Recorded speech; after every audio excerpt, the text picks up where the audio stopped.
Welcome to Illuminati Silver. We tell you the truth about silver. Today is Sunday the 15th of March 2020, and yesterday we published our gold and silver weekly update for the week ending the 13th of March. We also published on Friday a video entitled Silver Falls Below $15 an Ounce, and on Thursday why equities, oil, gold and silver fall today and the US dollar rises.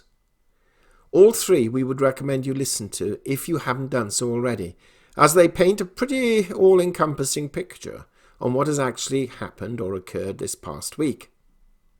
And we've placed links to all three in the description box below. Now we all know that the world is facing economic chaos and a potential major slump in GDP growth. Oil prices are plummeting.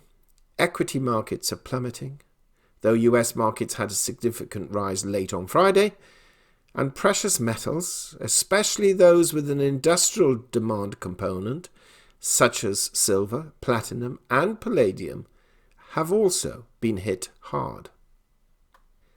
In order to either prevent a true recession occurring or a deep recession occurring, or hopefully reduce the impact of one, central banks around the world have carried out actions this past week or so, and the question on everyone's lips is this enough?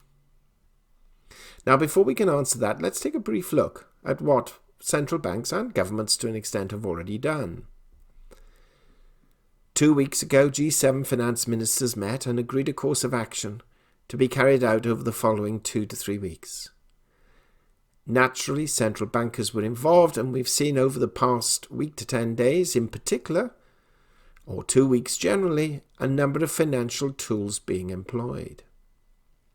We've had interest rate cuts, asset purchases, currency interventions, and liquidity injections, and the promise of more to come.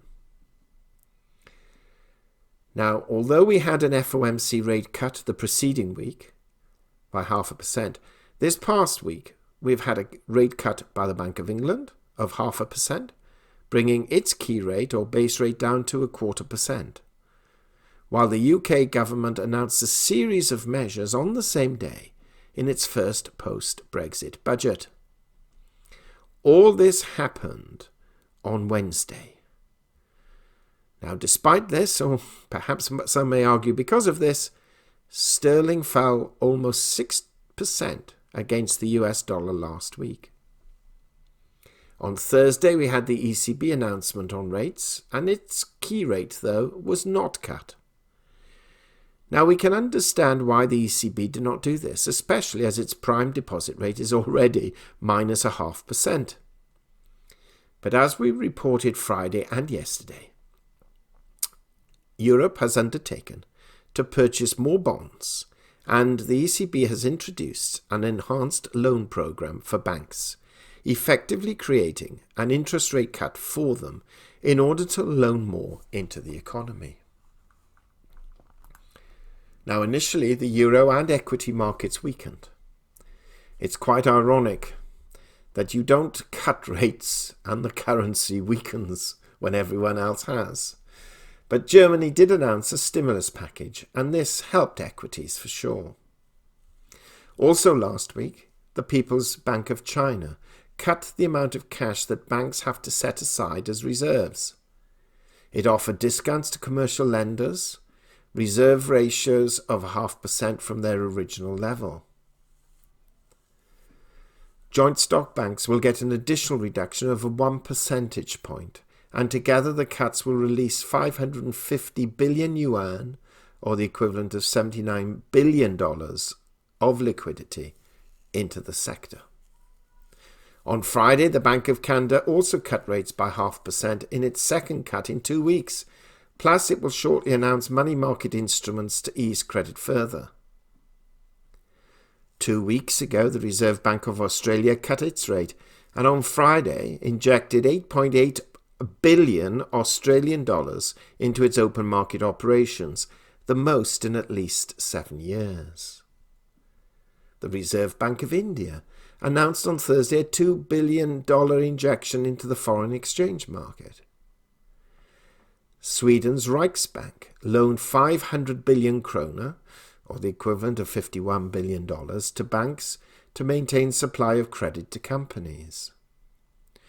Norges Bank cut 0.5% of its benchmark rate on Friday from 1.5% to 1%, outside of its normal calendar announcements. Wasn't due to do that this week. Or last week.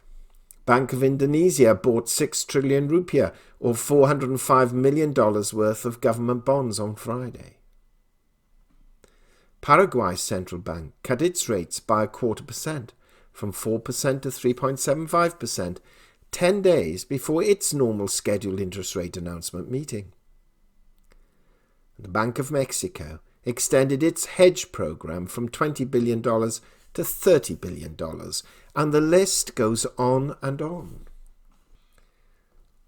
Now, of course, the question posed is, will this be enough? In our view, no, it won't. Let us explain.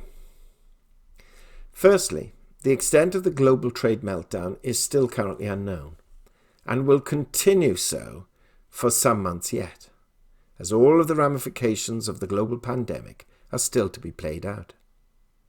Secondly, and listeners to this channel may remember our reporting, the Fed was calling on the United States government to adopt various fiscal measures, even as early as some 6 months ago, when it was concerned over the US-China trade war, and has continued to advise the Trump administration that monetary policy alone would be insufficient, and that is before the current crisis was even known. Other central banks have followed suit, and countries like China and the UK have started to do this. The US is just about beginning to raise money for the current financial crisis and is awaiting confirmation of its proposed additional tax cuts, plus a significant infrastructure spend will also be required, whereas some other countries have already adopted these and in some cases have made announcements to adopt these. You see, regardless of what one may think of central banks, whether it be good, bad or indifferent, their powers still stretch only so far. I know most people often say, well, they can print money into infinity. And theoretically they can, but in reality it's not really true. Certainly not without even worse ramifications than are being experienced right now. Yes, it would cause the can to be kicked down the road, but only for a certain amount of time. The repo market is being further supported, and the Fed has another 1% to play with on its Fed funds rate, which is currently 1 to 1.25%. Now, both Goldman Sachs and the Bank of America announced new calls for the Fed to cut their rates late last Thursday and then again on Friday. And many are expecting next Wednesday's meeting to cut rates by 0.5%, which was the perceived wisdom. And some commentators are now talking about a potential full 1% cut. And it cannot be ruled out. The Fed, on top of that, probably has, by our calculation, in its war chest, the ability to increase its balance sheet by somewhere between a further $4 to $5 trillion, if necessary, in the form of QE. But to do that or go beyond it would send markets a signal that it's running out of steam and has no further to go. This is why governments are promising all forms of business compensations, workers' benefits, favourable loans, and eventually major infrastructure spending. All of this firepower will be necessary to prevent a global slump, and hopefully the world will survive with just a mild recession. If, however, we see even this is not enough, then debt defaults are likely, not so much in the Western world, although there may be some, but certainly emerging markets, and once that starts, then the financial rout will certainly quicken. There is a strong chance that whatever is announced and occurs over the next couple of weeks may be enough to survive this economic onslaught, but there are no guarantees. Our recommendation would be to ensure that you're holding cash in physical form and a range of precious metals. We would certainly stock up on food, especially those foods that can last for a lengthy period of time, and typical necessary medicines, toilet rolls and the like. Beware, toilet rolls are running out in major supermarkets near you. Now this could prove to be a really bumpy ride, and if governments and central banks work together, they can overcome this situation yet again. But if they do not, then we are looking into the face of a much darker and poorer time ahead.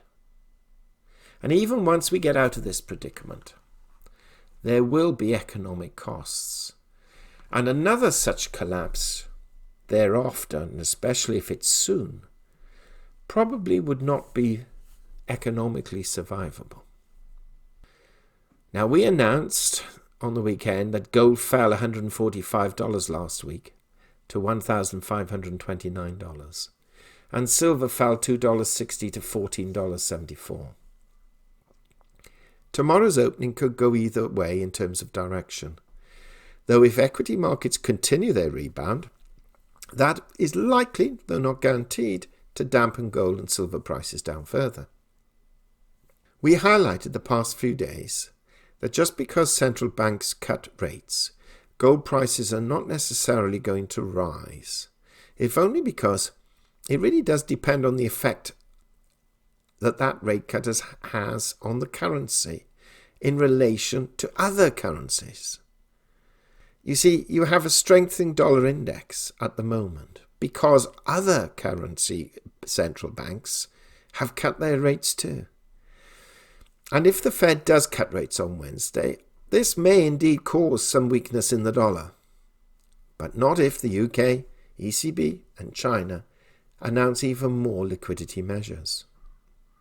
Also, we should remember that while rates were cut and held down for some number of years after the financial crisis, it really took some 4 to 5 years after 2011 before gold and silver started to recover from continual losses. Gold to us, though, having said that, is becoming attractive again. And silver not quite yet, though, but certainly offers better value than it did just a few days ago. Of course, when markets open tomorrow, we'll get an idea of future direction. But perhaps Wednesday is the key date for when the Fed makes its announcement and we hear what Jerome Powell says in the press conference afterwards. So in the meantime, do follow our Richard and Greg channel. This will be updated hopefully again this evening or failing that tomorrow morning. And not forgetting, of course, to subscribe to both channels if you can, pressing the bell sign so that you're notified of new videos as and when they are published. We hope you have found this video interesting and informative, and if so, please give it a thumbs up and share it on social media. Please ensure that you have subscribed to our channel and press the bell sign so that you are notified of any future videos. Also, kindly visit our website at illuminatisilver.com, and if you haven't already done so, please subscribe either as a free or paying member for regular email updates and offers. Disclaimer: Illuminati Silver owners come from a background of banking, international wealth management and economics. Having now retired from these worlds, we are not qualified to give investment advice. Therefore, this and other productions must not be deemed to be giving such advice and merely represent the personal views of its owners.